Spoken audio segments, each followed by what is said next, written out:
येशूने आपले सेवा कार्य सुरू करण्यापूर्वी आणि शिष्यांना निवडण्यापूर्वी 40 दिवसांचा उपवास केला. म्हणजे उपवास हा उद्देशपूर्वक केला जाणारा एक निर्णय आहे. म्हणूनच जेव्हा तुम्ही उपवास करता तेव्हा ठराविक कालावधी बाजूला ठेवून तो एखाद्या विशिष्ट उद्देशासाठी करायचा असतो. मग त्याच्या 2 सांगते, मग त्याने 40 दिवस व 40 रात्री उपवास केला. त्यानंतर त्याला भूक लागली. या वचनात आपण पाहतो की येशूने 40 दिवसांचा उपवास निवडला. तसंच तुम्हीही तुमच्या पातळीप्रमाणे निवड करू शकता.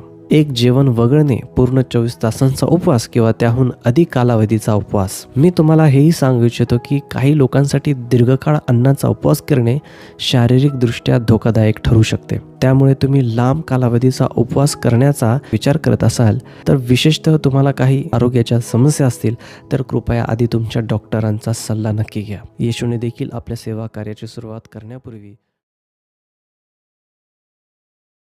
येशूने आपले सेवा कार्य सुरू करण्यापूर्वी आणि शिष्यांना निवडण्यापूर्वी 40 दिवसांचा उपवास केला.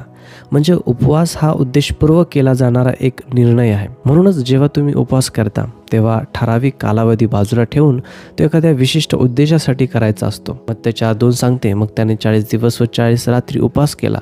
त्यानंतर त्याला भूक लागली. या वचनात आपण पाहतो की येशूने 40 दिवसांचा उपवास निवडला. तसंच तुम्हीही तुमच्या पातळीप्रमाणे निवड करू शकता.